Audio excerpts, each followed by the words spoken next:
দাবি করে মুমিন হয় না। তার কারণ ইলম ছাড়া ঈমান পাওয়ার কোনো সুযোগ নেই।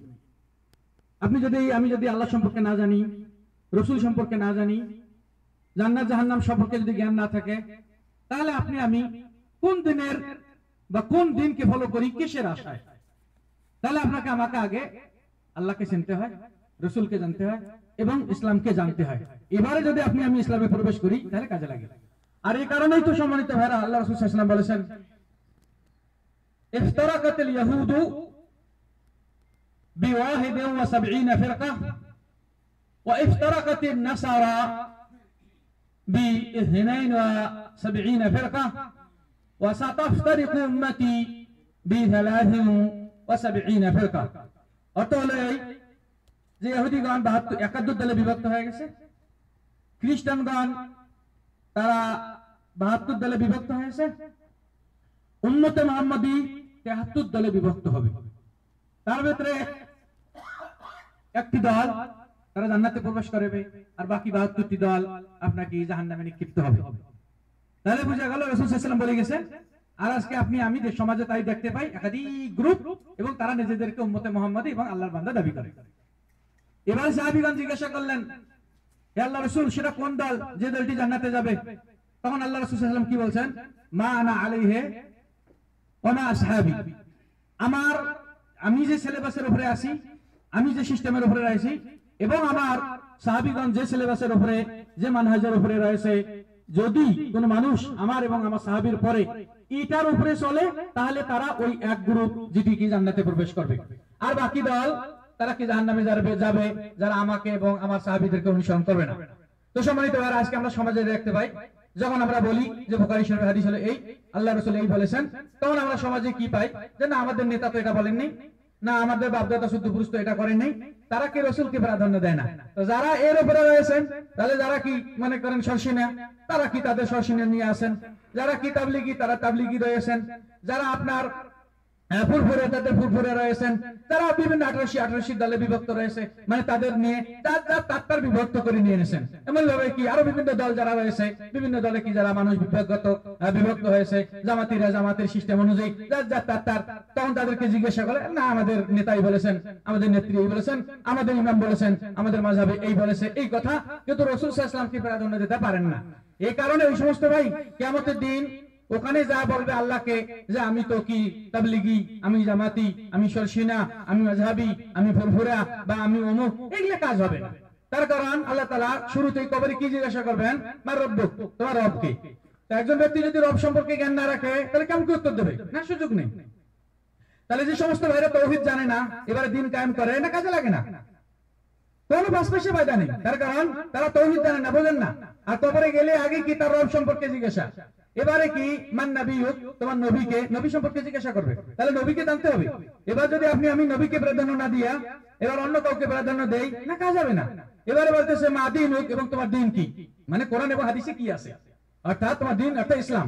কেমন করে উত্তর দিতে পারবে সে যদি কোরআন এবং হাদিস অনুযায়ী মানে? যারা কোরআন এবং হাদিস মানে না, বড় কি বাপদাদা সদ্য পুরুষের দোহাই অথবা নেতা নেত্রীর দোহাই অথবা মাযহাবের দোহাই, না, তারা আল্লাহর কাছে বাড়াইতে পারবে না। এগুলো উত্তর নয়। ওখানে বলবে যে না আমার মাযহাব অমুক, না, কাজ হবে না, আমার দল অমুক, না, কাজ হবে না।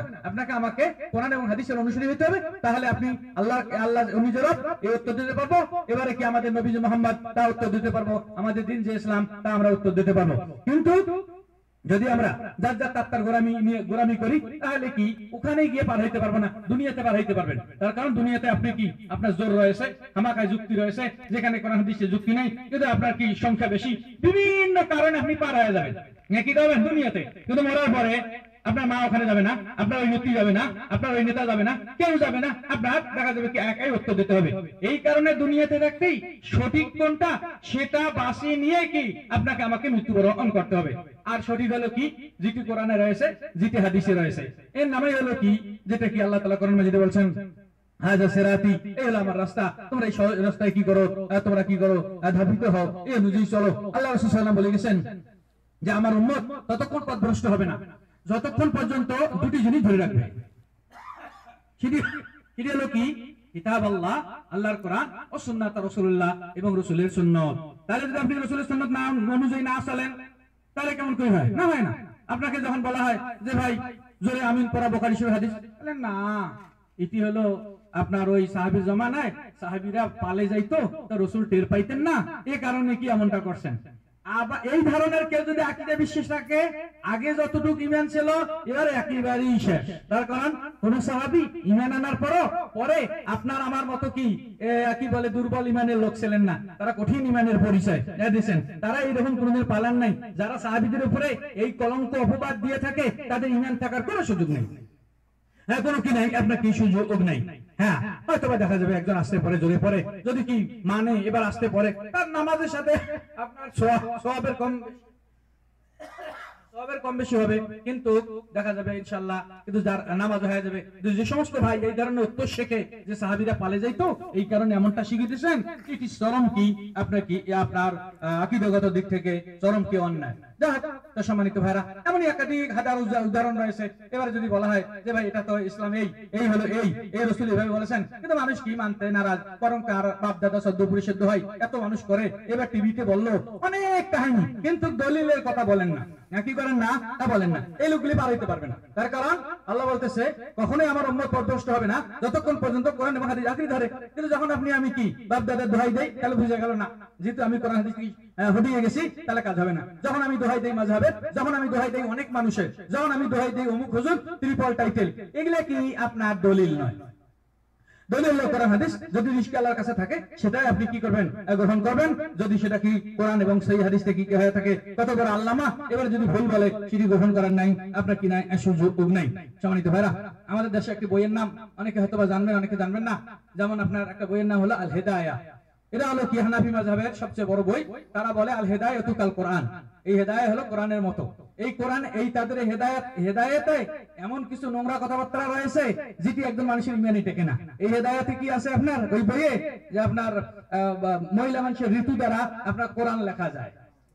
এই ধরনের কি আপনার এবারে ইমাম হইতে গেলে বড় লিঙ্গের প্রয়োজন, ইমাম হইতে গেলে তার বউ সুন্দরী হওয়া দরকার, এই ধরনের নোংরা কথাবার্তা। এইটি হলো তাদের কি কোরআন বাদ দিয়ে হাদিস বাদ দিয়ে যখন আপনি বুখারী শরীফের কথা বলেন, এই দানান আপনার বুখারী প্রত্যাখ্যান করা মানে রাসূলকে প্রত্যাখ্যান করা একই কথা। তার কারণ বুখারীতে যা আছে সবই কি আল্লাহ রাসূলের সহিহ হাদিস। অতএব ওহীকে প্রত্যাখ্যান করা, রাসূলকে প্রত্যাখ্যান করা আপনার কি একই সিস্টেম। এই কারণে আপনাকে আমাকে যথাসাধ্য চেষ্টা করতে হবে কোরআন এবং হাদিস অনুযায়ী কি আমল করবেন।